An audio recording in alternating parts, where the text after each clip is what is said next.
Agudicen sus sentidos y dejen entrar la luz, para iluminar los oscuros mitos que pesan sobre la locura. Emitiendo desde los confines de un satélite de Júpiter, apostando por el movimiento en primera persona, Radio Himalaya. Un programa donde la voz de la salud mental está representada por sus protagonistas. Un proyecto que promueve AFE Salud Mental, asociación canaria que lucha por el colectivo desde 1982.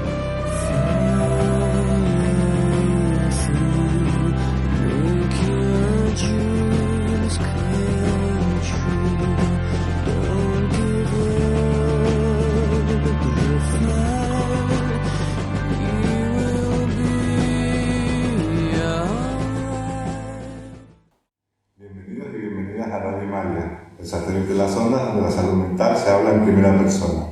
Hoy vamos a debatir sobre personas privadas de libertad y salud mental. En Radio Himalaya nos preguntamos si en un contexto de privación de libertad se aborda la salud mental y cómo se aborda en el caso de las personas con problemas de salud mental, teniendo en cuenta que los estudios sobre población penitenciaria han puesto de manifiesto las deficiencias en el sistema de atención sociosanitaria en prisión, debido a los escasos medios disponibles, así como el importante deterioro de la salud mental de las personas privadas de libertad.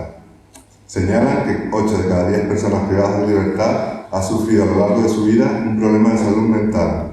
Un contexto de privación de libertad representa para cualquier persona una situación vulnerable, pero en el caso de una persona con problemas de salud mental, dicha vulnerabilidad aumenta, ya que activa determinados síntomas, agrava problemas mentales previos o es fuente generadora de problemas de salud que antes no existían. En el caso de mujeres y personas de origen extranjero, representa situaciones de especial vulnerabilidad. Y para hablar de este tema, interesante tema que ya en su momento abordamos en Radio Himalaya, pero que consideramos que es importante que se tenga en cuenta porque quizás hay sectores de la población que son mucho más invisibles que otros, pues tenemos hoy aquí una mesa de invitados e invitadas excepcionales y si quieres nos presentamos para conocernos y un poco saber de dónde venimos cada uno y que aportamos, digamos, a este mundo de la salud mental. Sí, buenas tardes, yo soy Lourdes, psicóloga de CIS Mercedes Pinto y trabajo allí en el Centro de Inserción Social con personas que están privadas de libertad en tercer grado, o bien en libertad condicional, o bien en artículos con dispositivos telemáticos y realmente, pues, en la charla de hoy nos gustaría por lo menos aportar esa visión del tercer grado, porque esas visiones solo se habla de un segundo grado y a ver si con esta versión. Pues gracias, bienvenida Lourdes. Bueno, yo soy Sergio, soy enfermero de CIS Mercedes Pinto también. Llevo un año trabajando allí, pero previamente también había trabajado en Tenerife 2. Pero bueno, tengo una visión de lo que puede ser todo el proceso penitenciario y sobre cómo se atiende sanitariamente tanto en un espacio como en otro. Pues gracias, Sergio. Interesante tu visión, además en Radio Himalaya siempre nos interesa esa parte sanitaria y quizás porque no estamos muy contentos con cómo se trabaja la salud mental desde este ámbito y creo que puedes aportar muchas cosas. Gracias. Bueno, pues yo soy María y soy jurista en el CIS Mercedes Pinto. Antes estaba en un centro de régimen ordinario y ya llevo como un año y medio en el CIS, conociendo la realidad del régimen abierto, que la verdad que es otro mundo. Pues bienvenida María, muchas gracias. Mi nombre es José María Alfonso, soy profesor del Centro Penitenciario de Tenerife, Lengua Española y Literatura, desde el año 91, aunque pasé en libertad 4 años en el Servicio de Educación de Personas Adultas y volví a reincidir y ahora mismo soy jefe de estudios ahí en el Centro Penitenciario. Una amplia experiencia, quizás tú tienes una visión quizá histórica, ¿no?, de cómo ha ido evolucionando. Bueno, pero no, a veces no por mucho estar, uno depende. Claro. Sí, pero sí que hay por años, desde luego. Bienvenido, José María. Chema, no sé cómo. Gracias, Chema, me llama todo el mundo, me llama. Pues Chema, entonces, bienvenido. Bueno, muy buenas tardes, yo soy Israel Álvarez y soy empleado desde el 2020. Estoy ahora mismo en libertad condicional y he estado en los programas de Calendula y de Proyecto Ícaro. Bienvenido, Israel. Muy importante tu visión aquí porque lo has vivido en primera persona. Dentro se puede decir. Sí, y creo que tienes muchas cosas que pueden ayudar a visibilizar, ¿no? Sí, puede ser, sí. Yo creo que sí. Pues a tu lado se encuentra Carolina, compañera, bienvenida. Gracias. Yo, bueno, en primer lugar me gustaría agradecer personalmente, más allá de los agradecimientos propios del equipo de sensibilización, a las profesionales de Tenerife 2, del CIS y a Israel. Ricardo y Vero son compañeras por haber atendido a esta llamada y por venir a dar esa visión un poco desde dentro que es tan importante para nosotros. La verdad es que estamos como súper contentas de que se hayan sumado. Y bueno, yo soy Carolina, soy psicóloga del área de inserción social de AFE Salud Mental y desarrollo mi labor fundamentalmente en el proyecto Ícaro y sobre todo en la prisión de Tenerife 2, pero también hago una pequeña labor en el CIS Mercedes Pinto y en el proyecto Caléndula de agroecología terapéutica. Bienvenida, Carlos. ¿A Radio Malia? ¿Primera vez en Radio Malia? Sí. Bueno, buenas tardes, yo soy Ricardo, soy profesor de agroecología terapéutica. Llevo en el proyecto Ícaro desde el 2018 y también soy profesor del proyecto Caléndula de AFE Salud Mental.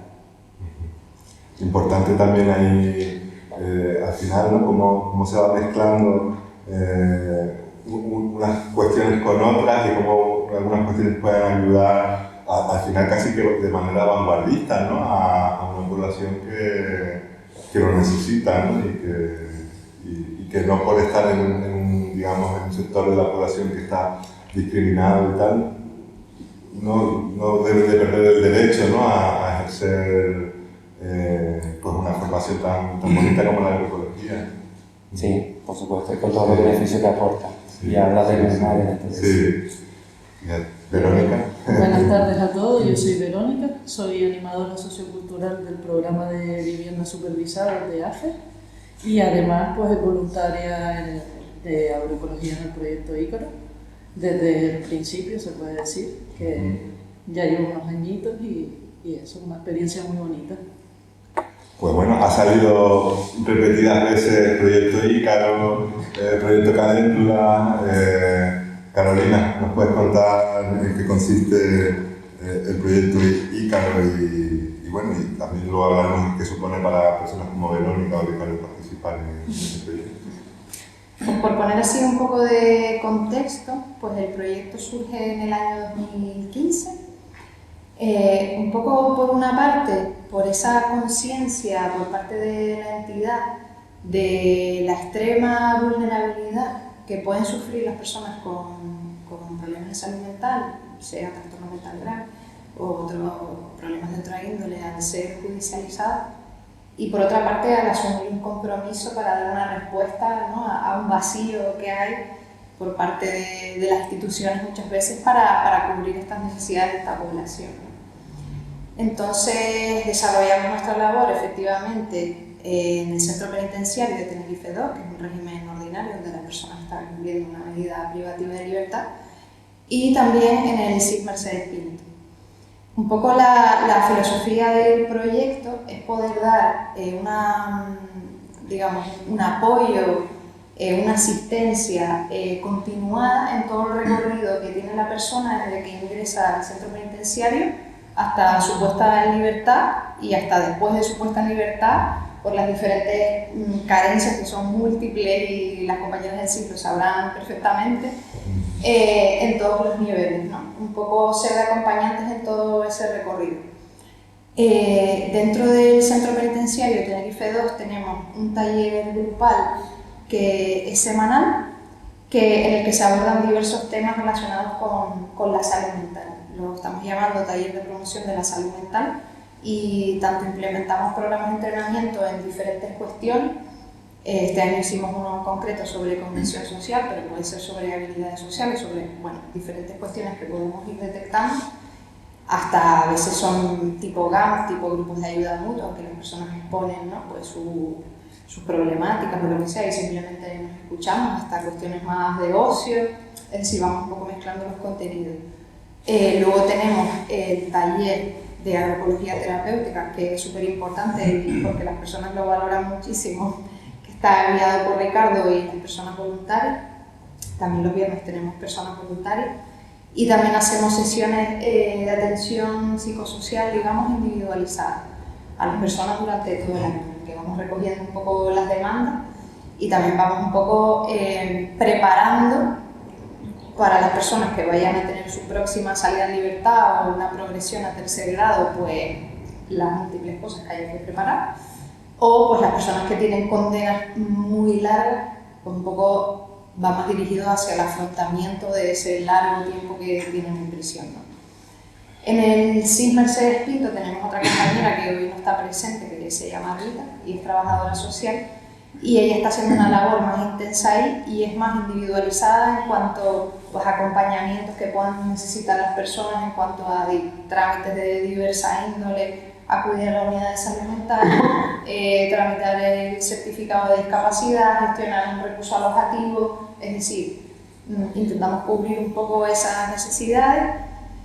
Y luego tenemos, pues podría hablar un montón, pero me voy a repetir un poco, atención a la familia, que eso este año le hemos puesto con un poco más de fuerza a ello, hicimos algunos grupos de ayuda mutua, algunas sesiones de psicoeducación, para un poco contemplar un poco esta parte que a veces también es complicada, ¿no?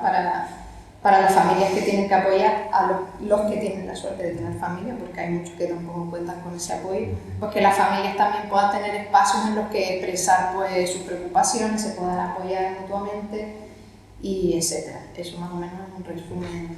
Sí. Bueno, amplio. Sí, y bueno, sentando más en la parte de agroecología que has mencionado, Carl y Ricardo, ¿no? Y también Verónica, que forma parte de como de ese proyecto. ¿Cómo es esa participación? ¿Cómo lo viven ustedes? Sí, el taller de parte del proyecto Ícaro se desarrolla en el centro penitenciario los jueves por la mañana, un día por semana, y empezó en el 2018 un poco a raíz de que surgió este espacio en el centro penitenciario, que es un invernadero bastante grande, unos 400 metros, que me acuerdo la primera vez que cuando llegamos estaba en completo estado de abandono, totalmente, con maleza y todo un poco en ruina, ¿no? Como se usó antiguamente, después se abandonó. Y a raíz de esto pensamos que se podía empezar una actividad de tipo agroecológica, ¿no? Terapéutica, por supuesto. Entonces nos plantamos a la obra, empezamos con un grupo más pequeño.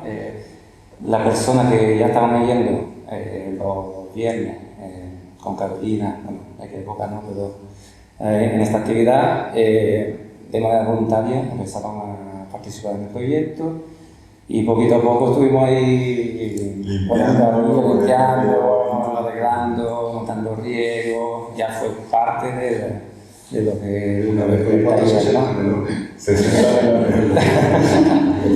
¿cómo se dice? El confinamiento, tuvimos unos cuantos meses, lo tuvimos plantas, el mismo día de entrenarío de entreno, que se pone en marcha solo. Ahí tuvo unos meses de algo, cuando llegamos y claro. Ese es casi que también como un gimnasio, ¿no? Sí. Además de los beneficios, por supuesto, que los muchos son beneficios físicos, ¿no? que aporta la actividad. En realidad lo que utilizamos son las tareas típicas de un huerto, pero con una finalidad más bien terapéutica, ¿no? De aportar beneficios integrales a la persona, beneficios físicos, psicológicos, sociales, por supuesto, y psicológicos. Y me imagino que hay gente que engancha mucho con esa actividad y que a lo mejor luego cuando está ya en situación de libertad, pues a lo mejor se plantea tener un huerto y ha adquirido, digamos, sus conocimientos, con lo cual, ¿no? Pues, incluso a posteriori, no solamente para ese proyecto. Bueno, yo soy un ejemplo, no estoy en libertad todavía, estoy en libertad condicional, pero llevo desde enero del año pasado, desde enero del año pasado. No, enero de este año llevo en el huerto de aquí encima del Lago de Alfa. Sí, me apunté el proyecto Caléndula, un proyecto de agricultura terapéutica que desarrollamos en un centro de AFE con el mismo tipo de objetivo, ¿no? Y es como un puente, ¿no? Hay un vínculo entre y cada vez ya que personas que pueden seguir en libertad o en semi-libertad puedan seguir con la actividad fuera del centro penitenciario. Claro. Verónica, tú esa parte de como voluntaria entiendo que has podido recoger muchas feedback de las personas como Israel, ¿no? Que han participado. ¿Cómo lo has vivido? Sí, la verdad que yo siempre, o sea, para mí es alucinante, ¿no? Saber que hay un huerto en el contexto, ¿no? penitenciario, ese espacio que tenemos y en el que laboramos y trabajamos con un montón de ilusión, ¿no? Porque hace como un sentimiento de pertenencia para ellos, ¿no? Es como su momento, esa mañana es nuestra, ¿no? De crear, de producir lo que hacemos, como el momento también de ver a otras personas que no son, ¿no? Te sientes como un invitado, ¿no? Cuando llegas allí lo vuelves a ver, también es un espacio de desahogo, donde escucharlos, donde compartir, y considero que es muy importante pues lo que hacemos en el huerto de antropología, sí. Y la evolución de ellos, ¿no? Los aprendizajes, los conocimientos que adquieren, yo también incluida, ¿no? Que tú te beneficias también al final de la actividad, claro. Sí. Me haces pensar en eso, en el vínculo que se genera con la tierra, ¿no? Por un lado, y luego entre las personas. Sí, la interacción, claro. Sí, la parte social es súper importante. Muy importante. Sí. Carol antes ha dicho varias veces un palabra que es cis, Mercedes Pinto, cis. Quería un poco preguntarles a ustedes, ¿no? Que ya lo mencionaron antes, ¿no? Que es un centro de inserción y tal, pero para personas en tercer grado y demás. ¿Pueden contarnos cómo es ese proyecto, en qué consiste esa institución, si se puede llamar así? Bueno, sí, un centro de inserción social es un establecimiento penitenciario. Lo único es que hay personas que están en semi-libertad, o digamos que es un régimen abierto. No sé si María quizás le podría explicar mejor el tema de los cumplimientos, pero si están en Tenerife 2, por ejemplo, en el centro penitenciario, están cumpliendo en un régimen ordinario, que pues tienen permisos de salida ordinarios y cuando les toca la libertad definitiva, pues están en libertad. Pero cuando se considera que pueden estar en un mayor grado de libertad y la Junta les vota el tercer grado famoso o ya están en tercer grado, pues es CIS Mercedes Pinto, Centro de Inserción Social, que estamos en Santa Cruz. Es verdad que está muy bien situado para lo que realmente queremos que sea, que es esa conexión otra vez con el medio. A veces lo más difícil del tercer grado suele ser adaptarse otra vez al medio, si han estado mucho tiempo en privado de libertad, en territorio, volver a adaptarse a eso, así no tiene familia, a los recursos, y al final lo que ellos hacen en prisión, y antes he comentado Ricardo el puente, el programa que hay en prisión que se llama PAYEM, que es el programa de atención integral a enfermos mentales, en los CIS, en los terceros grados, se llama programa puente de mediación social. Entonces lo que hacemos es vincular a esa persona con los recursos comunitarios que tiene. Al final el sí no deja de ser una forma de cumplimiento de condena, que la puedes cumplir en régimen ordinario, en régimen abierto, y bueno, Israel, pues, por ejemplo, si te podemos poner un ejemplo, pues tú estás en régimen ordinario, en régimen abierto y ahora en libertad condicional, hasta el definitivo. Son como unos pequeños pasos. ¿Y de qué manera contribuye ese PAYEM, a ese programa marco, ¿no? de atención integral, a la salud mental, a la mejora de la salud mental de las personas? Sí, el PAYEM se llama, como digo, en el régimen ordinario, ¿no? Los centros penitenciarios se llaman PAYEM, y a las personas que están incluidas allí existe un equipo que sabe qué personas están incluidas en el programa y se valora cada una. A veces es cierto que en un centro penitenciario puede haber, por ejemplo, 70 personas en PAYEM y atendidas realmente por una entidad, pues puede haber 20 o 30. ¿Qué pasa? Que no todas las personas que están incluidas en el programa están en tratamiento en ese momento, no todas esas personas pues desean participar en estos programas o pues por cualquier motivo se han incluido allí y no hay más participación que estar incluidas en el programa. Digamos que mapea un poco la situación de enfermedad mental en la prisión, vale. Y a partir de ahí pues se buscan soluciones. Vale.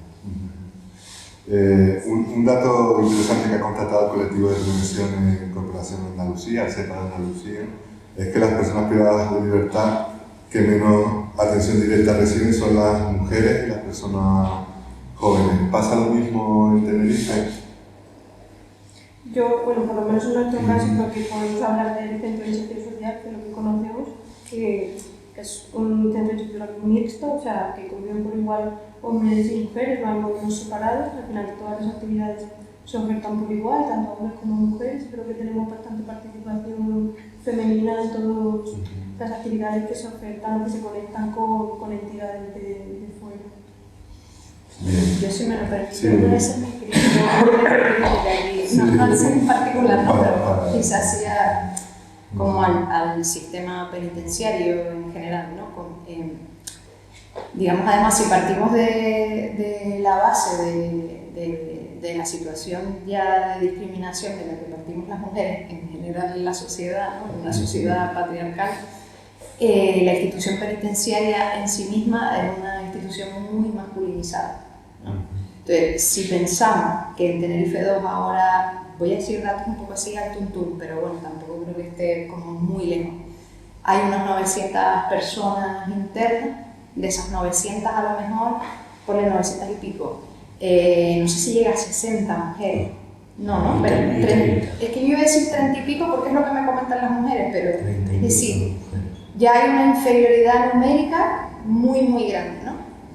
¿Eso qué quiere decir?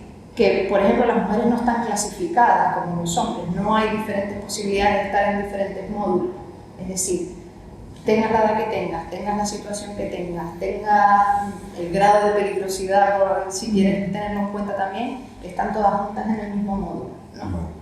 Puede haber conflictividad entre ellas porque se lleven mal, pero no les queda otra que convivir.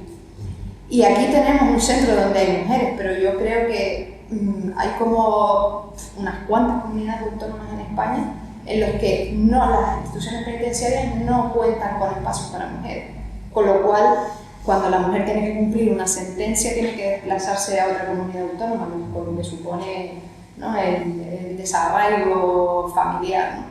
Y hay veces también que, por ejemplo, creo que en julio es que la unidad de tratamiento que hay en Tenerife 2, una unidad de tratamiento para personas con adicciones, se hizo mixta, pero para ese momento las mujeres que tenían problemas de adicciones no tenían la posibilidad tampoco de contar con un tratamiento especializado porque la UTE, que es esta unidad de tratamiento terapéutico educativo, sí, era puramente masculina, ¿no? Muchos destinos, que son los trabajos que se hacen en las prisiones, son puramente masculinos también, ¿no? ¿Y esto es por ya que hay suficientes medios, es por falta de medios, porque no...? Bueno, partiendo de la base de que la población penitenciaria, el 8% son mujeres en general, en estadística,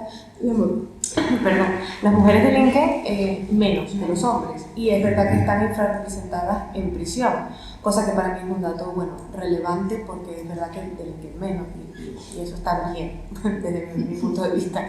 Luego, es verdad que igual no hay módulos donde elegir porque es cierto que los recursos son los que son, es verdad que 92% hombres. Yo creo que, como no es representativo de la sociedad, yo no podría compararlo, ¿no? Y no sé de qué comunidad autónoma comentas en la que las mujeres se tienen que ir porque no hay donde cumplir, porque no la conozco. O sea, sé que, por ejemplo, hay una prisión de mujeres que es Brieva. Sí, en Madrid también hay una. En Madrid hay sobre mujeres. Hay unos centros concretos. Sí. Alcalá de Guadaira. Brieva se llama, así la de Ávila. Y entonces sí. En su momento también existen las unidades de madre. Sí. Es verdad que aquí en Canarias existió, nunca se inauguró y nunca se abrió, porque los menores pueden estar con sus madres hasta los 3 años cuando están privados de libertad. Y ahora me consta que se está intentando arreglar este asunto, que por lo menos en Canarias haya una unidad de madre. Entonces, no sé si es problema de los recursos o es de la naturaleza de esa cultura, subcultura que puede ser una prisión, ¿no? Que es como, evidentemente, mucho más hombres. Y sí que se intenta, lo que decía antes María, es que, por ejemplo, en el CIS, que tenemos destino de mantenimiento o tenemos destino de lavandería, el de mantenimiento se lo hemos ofrecido y hemos hecho campaña para ofrecérselo a las mujeres. Es verdad que tenemos 14, bueno, en el último tenemos 14 mujeres y 90 y casi 100 hombres. le ofrecimos, digo, mira, si te parece bien, para que no cojan siempre las mujeres pues el destino de lavandería y los hombres cojan el destino de mantenimiento y así. Entonces, sí, puede que tengas razón en algunos casos, sí, acepto muy bien la crítica, pero es verdad que desde dentro, digo, no tengo otra visión, de otra estadística y de otro, quizás, ¿no? Esa flexibilidad. Yo pienso que es verdad que hay dos factores que hacen difícil pues, la separación interior de las mujeres, de que puedan acceder a distintos modos, que puedan ir a una UTE, que puedan ir a un módulo de respeto, precisamente porque están infrarrepresentadas y por otro lado por los medios materiales, que a lo mejor no se pueden establecer varios módulos en una prisión para mujeres porque por el número de mujeres que hay, que delinquen a lo mejor no es viable, pero bueno, sí que en centros más grandes sé que hay dos, uno para reincidentes y otro para no reincidentes, y en la medida de lo posible creo que eso cada vez más se está mejorando, por ejemplo con el tema de la UTE mixta.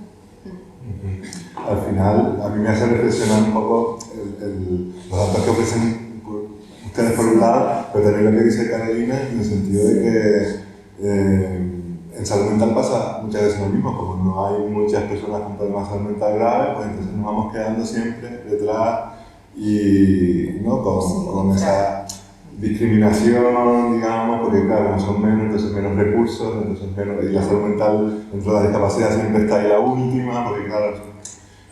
No obstante, yo me gustaría decir una cosa, no sé si será correcto lo que voy a decir, ¿no? Pero yo pienso que si yo fuera mujer, me gustaría estar en el módulo que están mujeres y no en un módulo de hombres. Me sentiría más cómodo en un módulo que es grande, que es amplio, que tiene dos módulos que se puede hacer divisiones si el tratamiento penitenciario lo quiere, que tiene un espacio mayor para 25 personas y sin embargo si me sintiera un hombre, o sea si soy hombre preso en un módulo 5 o un módulo 3 con 160 hombres allí metidos en un espacio muy reducido y no precisamente con una clasificación estricta de cada uno en su sitio, porque tú piensas en qué manera 900 personas los puedes clasificar en 4 módulos. No hay una buena clasificación. O sea que yo creo que aquí, no sé, en otros sitios, en ese aspecto, yo creo que las mujeres no están mal. Ahí estoy de acuerdo, aquí particularmente, estoy de acuerdo que por lo menos arquitectónicamente el módulo es un poco más agradable. Es más amplio, es decir, los patios son más grandes y claro, al haber pocas horas, pues, aunque haya sí que es cierto que, por ejemplo, no tenían, si una mujer era drogadicta, que lo tenía el tema de la UTE, ¿no?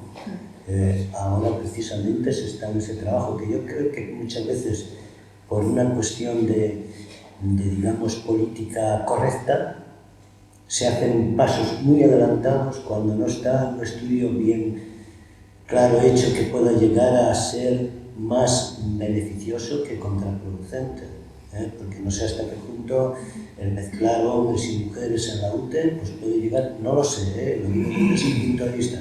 Lo que sí que está claro es que no la había y hay una comisión de igualdad en el centro penitenciario que está luchando por eso y se está avanzando en ese sentido para, bueno, pues para probar y para intentar que la mujer esté ya poco a poco en esas condiciones de educación y de tratamiento. Claro, el mismo plano que el hombre, ¿no? Con los mismos derechos, con las mismas oportunidades. Has hablado... Lo que pasa es que en otras prisiones a lo mejor sí que es bastante diferente. Y antiguamente, sí que, hace muchos años, sí que era más bien como tú lo dices, porque había 160 mujeres. Y yo les puedo decir, por ejemplo, que desde el año 91, que yo llevo trabajando en el centro penitenciario, hasta el año 1994 las mujeres estaban en lo que es hoy el módulo de la UTE, precisamente, en el módulo 7. De hecho, lo sabrá, pues ahí había celdas que estaban preparadas para madres, celdas dobles, etcétera, etcétera, pero también estaban separadas por esa idea, por esa concepción de separar el hombre y la mujer.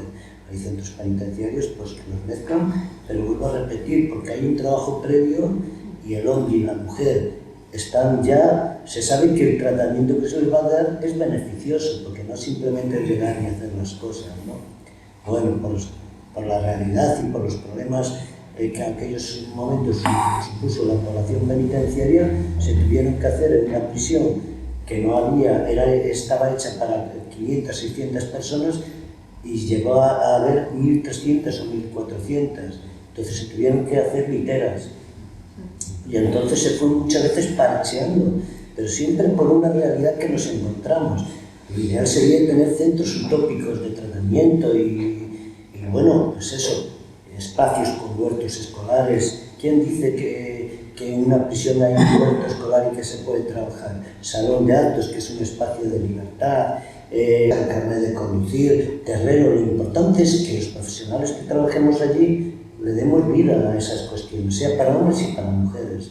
Y yo creo que el camino tanto del tratamiento penitenciario como de la vigilancia penitenciaria va por ahí, porque lo bueno es que las personas que están en la prisión pues se preparen para volver a la calle. Y no me gusta mucho la palabra reinserción porque parece que está manida y suena mucho, pero sí, hacerlas mejores y que salgan a la calle pues dispuestas a convivir con el normal. Cuando te hablamos de ciertas actividades, ¿no? A veces también se nos viene a la mente imágenes de lo típico de las películas, porque al final los centros penitenciarios para la mayor parte de la población son sitios desconocidos que no sabemos, que es difícil a veces poder entrar, ¿no? Y ver, hay mucho oscurantismo, digamos, con este tema, pero han nombrado ciertas actividades y te quería preguntar a ti, Chema, en relación a la actividad profesional que tú desarrollas allí, ¿qué tipo de actividades se hacen en los centros penitenciarios, en concreto tú, Chema?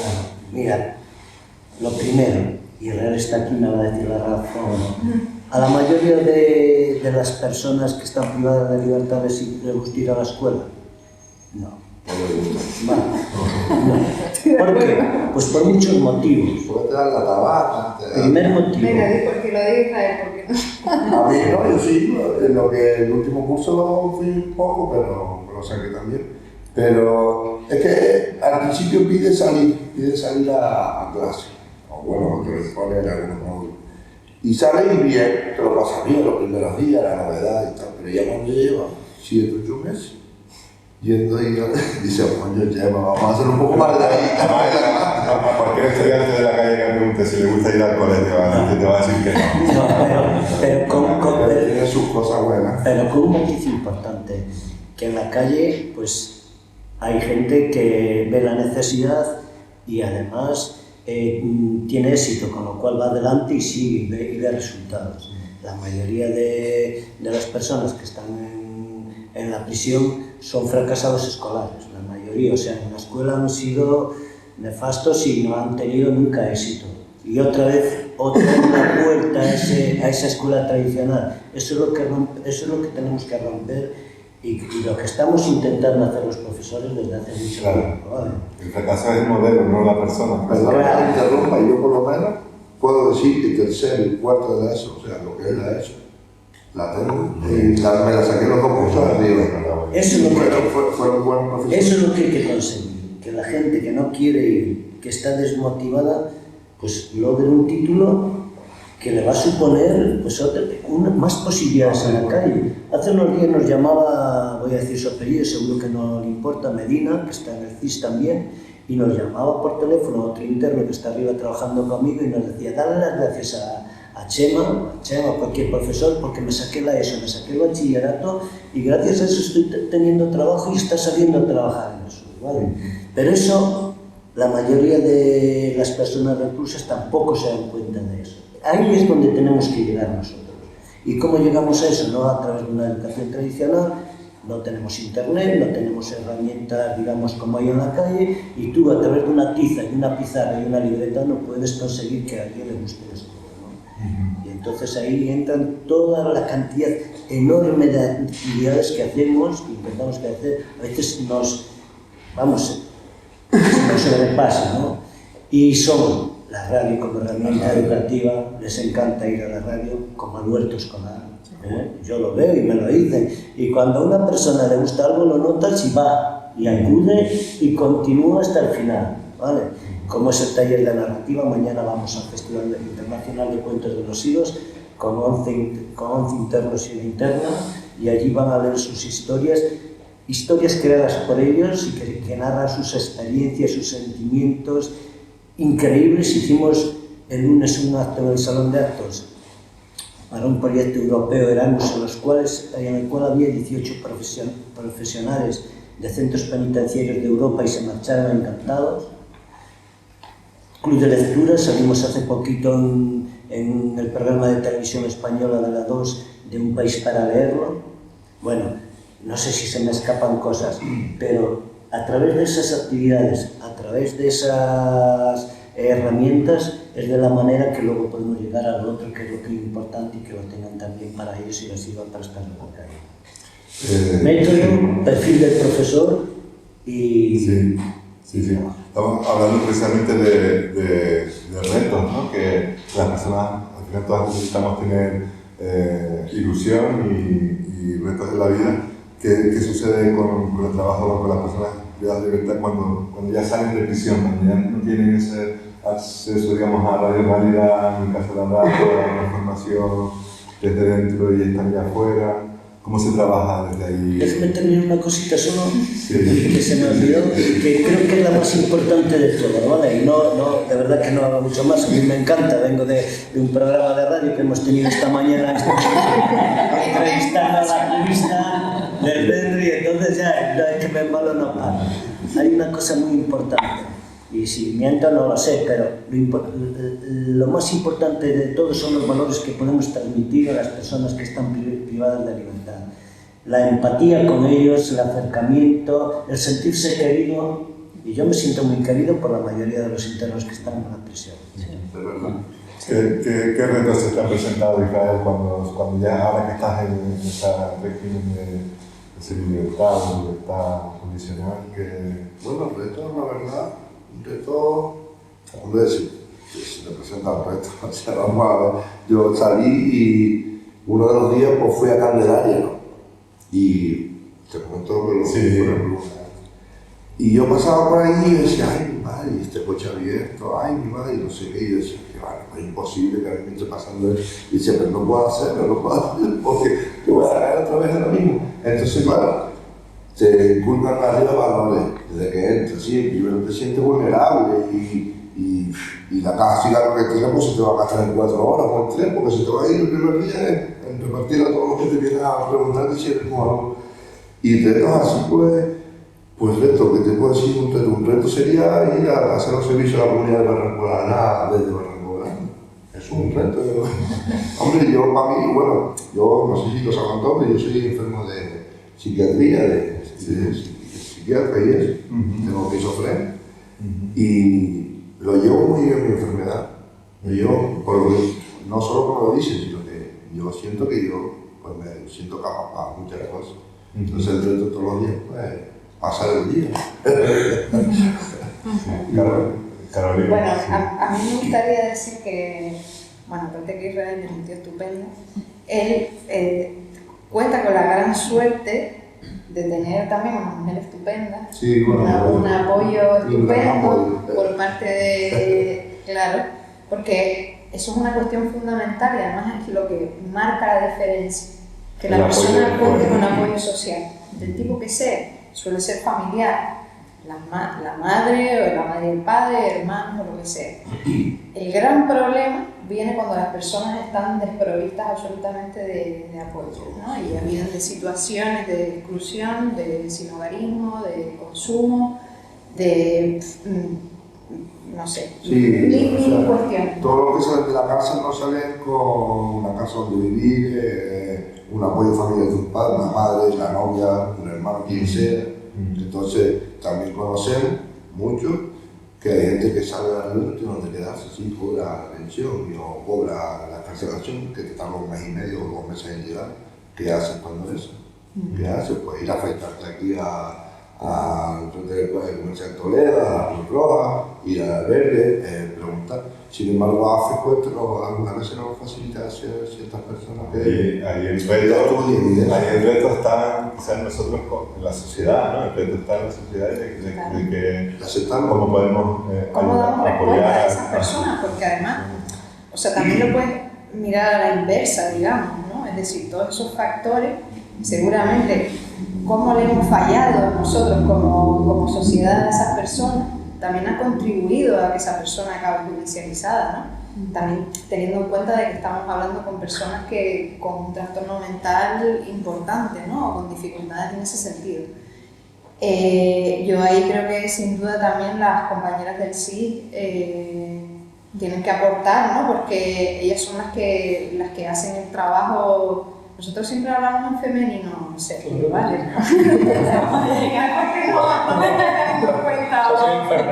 Vale, es verdad, está súper consciente. Hacen un trabajo muy importante con ello también, ¿no? Porque es como ese paso previo a que las personas pues ya después tienen que desenvolverse sin ningún tipo de apoyo, ¿no? Entonces a lo mejor también tienen algo que aportar ahí. Sí. Sergio, te quería hacer precisamente una pregunta a ti directamente y esta pregunta está planteada un poco desde la ignorancia, también les digo, ¿no? Si a cualquiera de nosotras, habiendo cometido un delito, nos dijeran que tenemos que entrar en prisión, pues quizás mental y emocionalmente nos fuera como poco, pues bastante traumático, estresante, ¿no? ¿Tú en concreto crees que la privación de libertad es la fórmula adecuada para esa reinserción de la que hablábamos antes, de la que hablaba Chema? Yo siempre, la cosa que siempre he dicho es que el problema es que hay mucha gente con patología de salud mental que su delito quizá va vinculado con esa patología que puede tener y acaba en un centro penitenciario. La cosa es que en un centro penitenciario está hecho para cumplir una pena de prisión, pero no para tener un tratamiento médico o psiquiátrico. Si no me equivoco, creo que hay 2 centros penitenciarios psiquiátricos en España, pero lógicamente no pueden cubrir toda la necesidad que hay en España. La persona cuando entra, siempre a las 24 horas, recibe una atención médica y yo, por lo menos, mi experiencia personal es que si se ve que esa persona está, por así decirlo, en un mal momento, el ingreso se hace en enfermería. En enfermería siempre va a haber, como poco, un enfermero 24 horas para atender a esa persona.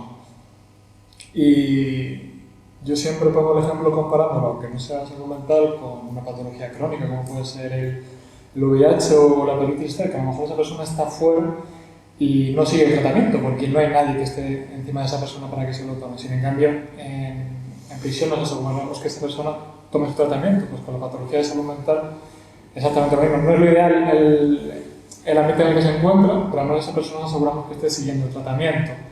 Por mi parte, que es la sanitaria, pues puedo estar un poco más tranquilo porque sé que mensualmente, si tiene una inyección, va a venir a la enfermería y esa persona se va a pinchar. Si toma un tratamiento que exige un TDO, un tratamiento directamente observado, para que la persona se estabilice, sé que va a venir todos los días a la enfermería y va a estar delante mía tomándose la medicación. Yo a nivel sanitario por lo menos me quedo tranquilo.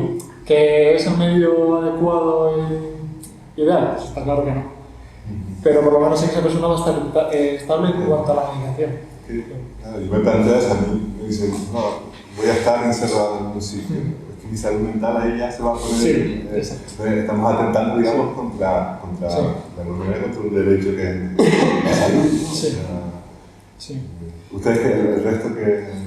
Yo creo que María igual puede contestar mejor a estas preguntas, porque lo estuve hablando con ella. Sí, yo creo que al final, como estuve hablando con Lourdes el otro día, pues es, no sé si decir la fórmula adecuada como tal, como una mejor fórmula para todos los casos, no, pero a veces pues es necesaria porque hay casos de delitos graves en los que también la pena tiene que hacer un efecto intimidatorio, ¿no? Para al final prevenir la reincidencia y que es necesario que, de cierto modo, pues la inmovilización del sujeto de la sociedad porque no se puede sostener, pero y a partir de ahí, en ese ámbito, trabajar y con régimen, con tratamiento, con programas, pues el medio adecuado. También es cierto que cada vez más tenemos otras medidas alternativas que para casos de delitos pues, leves o menos graves están siendo cada vez más utilizadas y abogo por ello. Pues. ¿Y se logra la recuperación, por ejemplo, en el caso de un problema de salud mental que se desarrolla en prisión?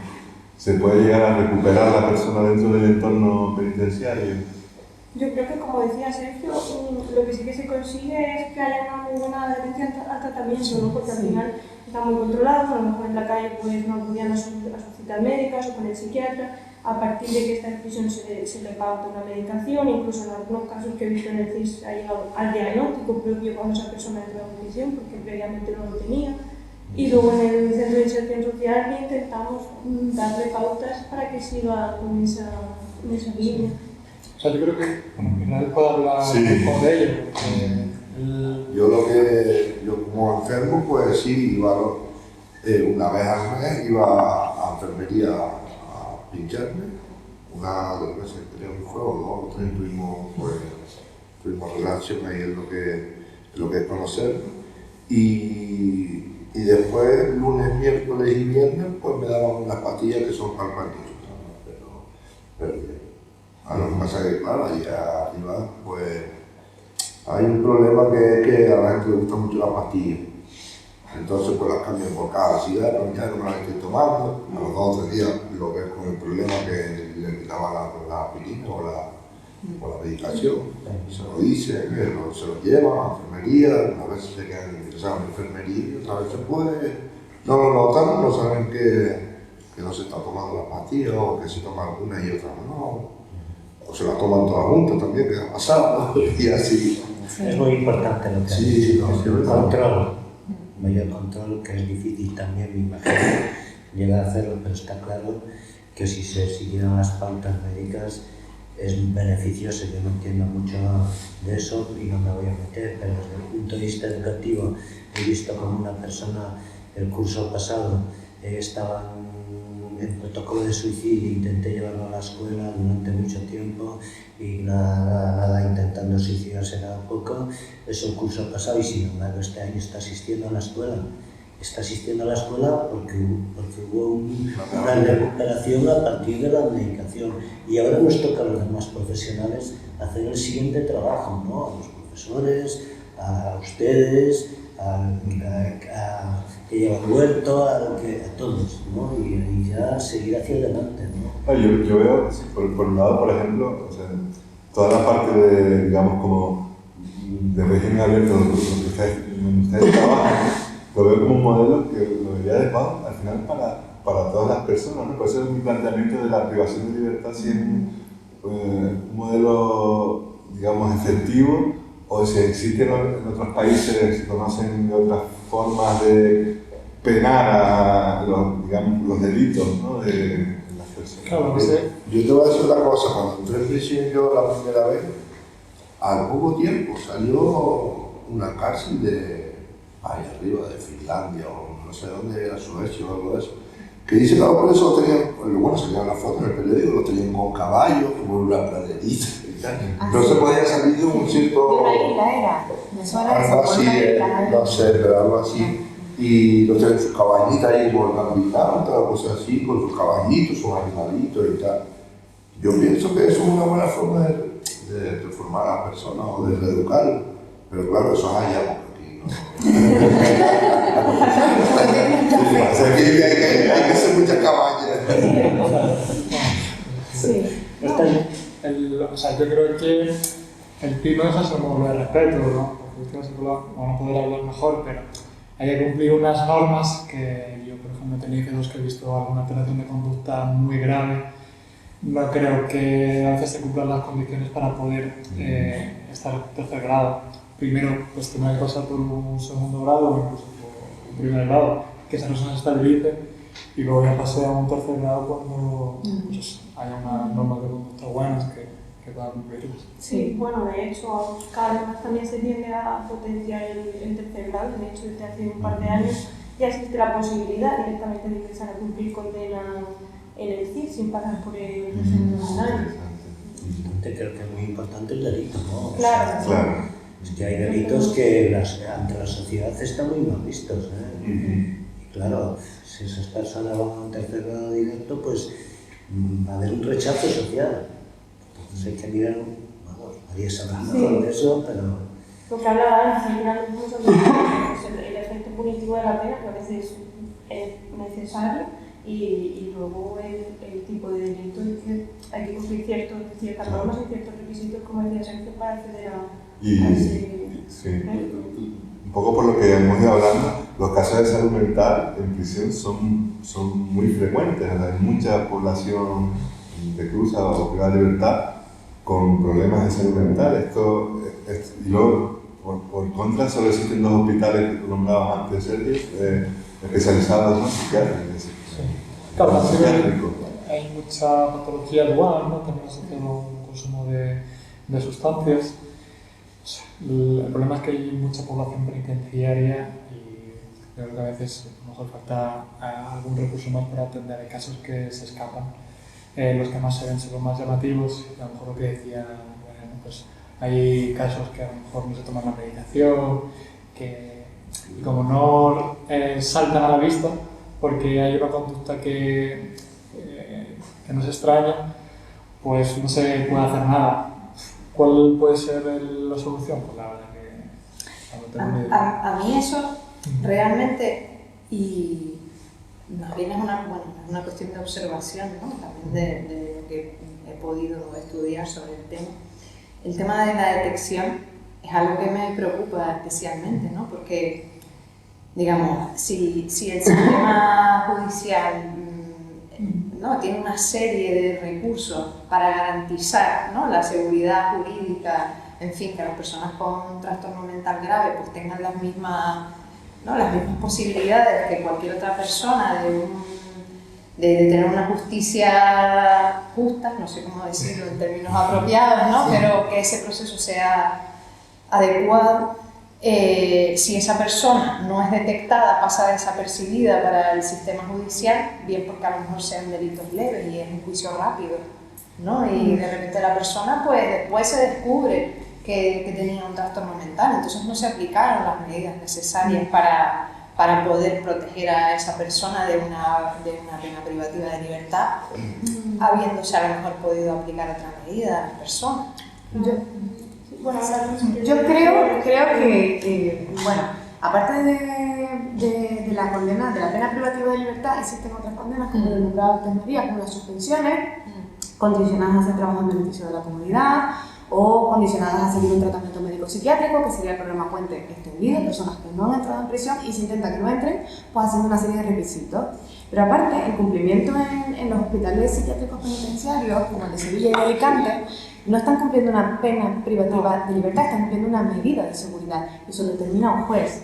Entonces, hay pocos, es verdad, pero bueno, si hay muchas más personas con medida de seguridad que están en otros centros penitenciarios, pero, por ejemplo, que me corrija María, por favor, no se les aplica el régimen disciplinario como tal y se trabaja con ellos pues, como si estuviesen en un psiquiátrico, pero en un centro penitenciario. Es verdad que han cometido un delito, lo que quizás no entienden el sentido de la pena y por eso le ponen una medida de seguridad.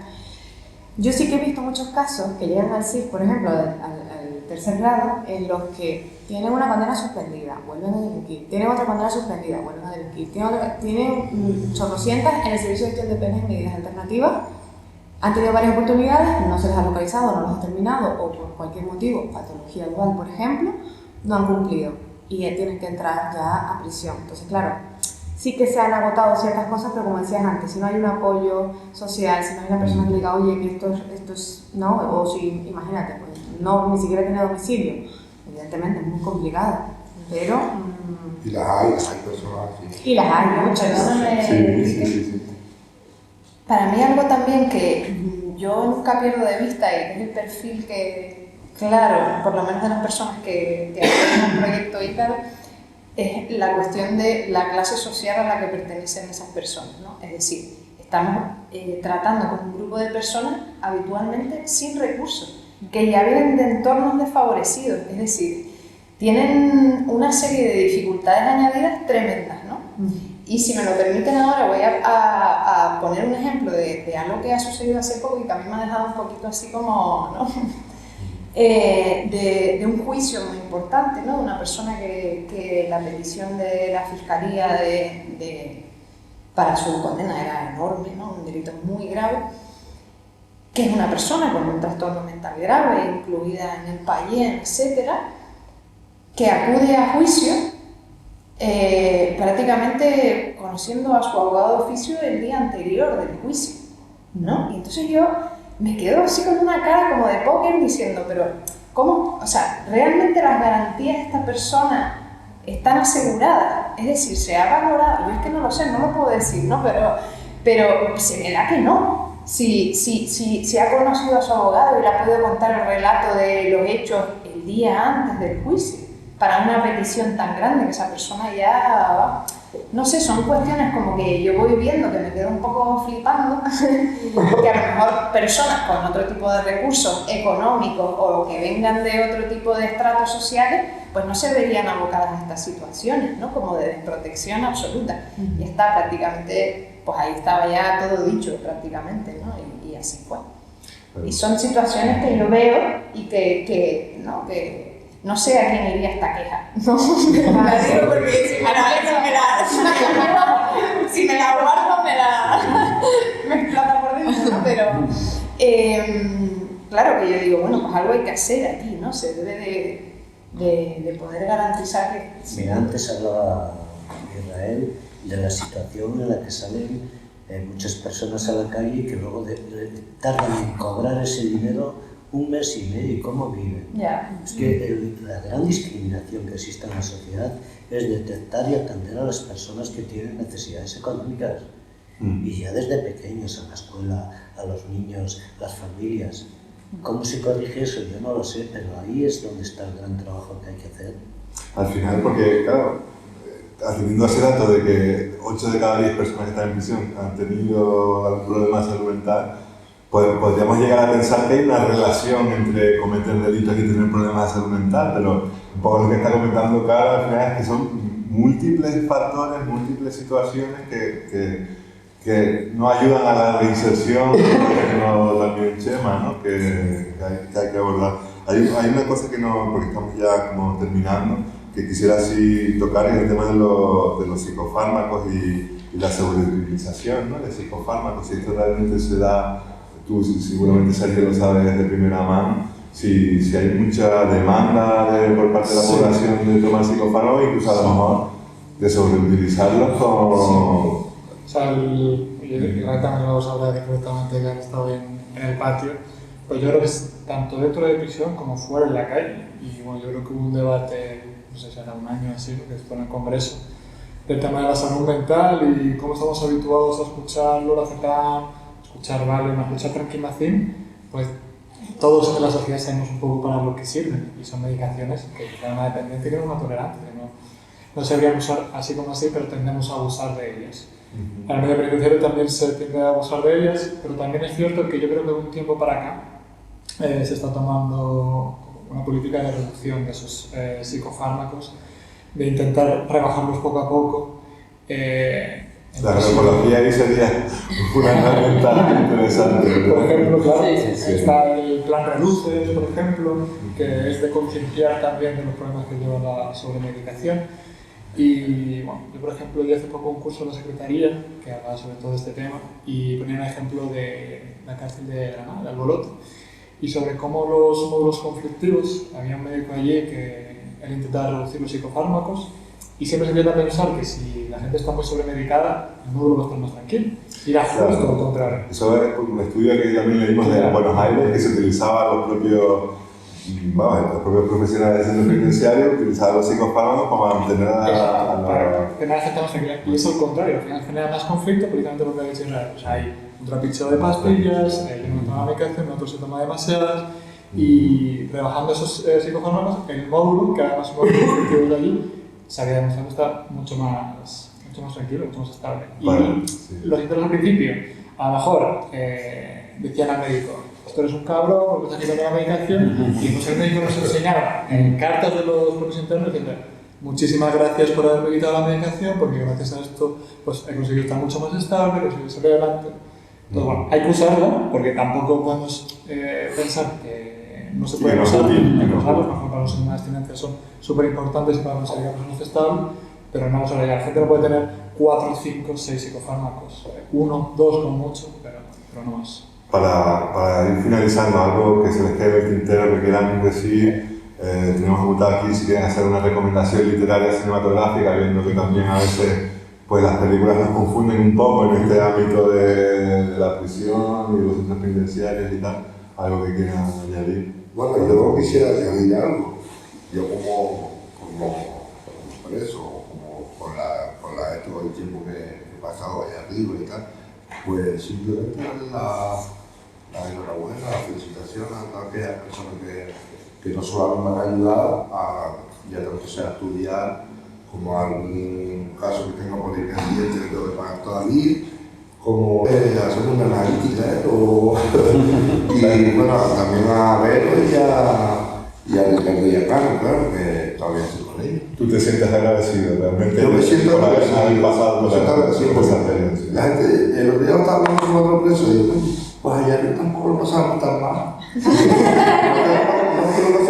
Lo único que tienes que estar cerrado ahí, pero si tú vas a lo tuyo, no dejas de pagar nada lo que debes, y no das un café por la tarde, pues.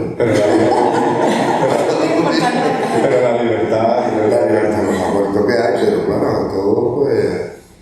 De todas maneras, me digo, llevo desde el 24 que entré el año pasado, en noviembre, llevo un año que se me ha ido así, pero también hay que saber estar fuera.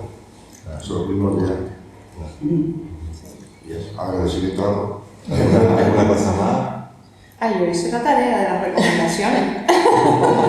La recomendación y nos vamos, Carlos, contigo. Sí. Bueno. Quien tenga filming, hay un corto muy chachi que se llama Tres Mujeres, que es de Alexis Delgado. Y es de tres mujeres en diferentes prisiones. Además, una de ellas es una persona sumamente particular, una mujer sumamente particular, tanto así que después le hizo un documental a ella sola, a esta señora que cometió un delito grave y se llama, la otra película se llama This Film Is About Me, como esta película sobre mí, ¿no? Porque ella es como que se come el mundo entero, casi un poco como habíamos hablado de la situación de las mujeres en las prisiones, pues creo que esas son como cositas ahí hechas. Además, pues yo quería decir otra cosa también. Los ánimos, hay varios, no sé, pero uno de ellos me impactó a mí mucho, me lo encontré cuando trabajaba en mi casa, me lo encontré en un libro, me refiero. Se llama Cuentos con Alma, es de una argentina, una chica argentina, por lo visto, no sé si ella o era o es cristiana evangélica, y lo ponía en el libro, la dedicación era para una mujer que le había entregado ese libro. Me lo encontré ahí en Santa Cruz. Y me lo voy a llevar y me lo puse a leer el tranvía. Está bueno.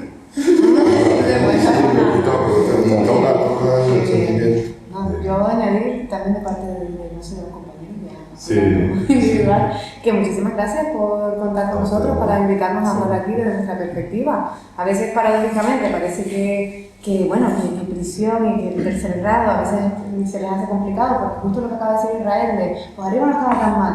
Lo he escuchado muchísimas veces, yo creo que a diario, y es por eso, porque abajo les pedimos muchísima responsabilidad, muchísima autogestión. Vete a todo el médico, vete a la farmacia, vete a tal, apunta de la escuela, apunta, y todo fuera, porque queremos que, y eso agobia, claro, al principio, el tranvía, pero es muy divertido. O sea, yo creo que nuestro trabajo en el tercer grado es muy dinámico, viene mucha gente, se va mucha gente, y es verdad que vivimos esa última etapa de antes de la libertad, que es la etapa de miedo, de vértigo, de ansiedad, de qué voy a hacer, e intentamos unos meses antes solucionar eso. Si no se puede solucionar, pues nos buscamos un poco la vida, y si no a esa persona, a veces hemos tenido casos de gente que está en libertad definitiva y vuelve a visitarnos alguna vez por saludar, pero bueno. Qué bonito eso, ¿no? Ayudar a la gente a ser libre, ¿no? Eso creo que a volver. Yo les digo que es como sacarnos de la pecera y volver a armar así, pero despacito, ¿sabes? Que no nos vamos a tirar a armar, porque es muy complicado, sobre todo por las ilusiones que tienen, voy a hacer esto, voy a hacer lo otro, las expectativas, y a veces llegan y es no, primero va a hacer esto y luego va a hacer lo otro, ¿no? Y reactivar otra vez esa máquina. Yo siempre les digo una frase que me dijo una profesora de la facultad, que el sistema te centrifuga o te centripeta. Y yo creo que el sistema penitenciario es muy así, y el sistema al final o hace que no quieras irte nunca o hace que no quieras volver nunca más. Entonces, bueno, que muchas gracias. Muchas gracias a ti, Lourdes, psicóloga, muchas gracias a Sergio también, y María, muchas gracias, Chema, compañeras Carolina, Ricardo y Verónica, y a ti por supuesto Israel, porque tu testimonio es muy valioso. Y enhorabuena, y a seguir ahí siendo libre. Muchas gracias. Muchas gracias. Además ha sido muy valiente. Sí.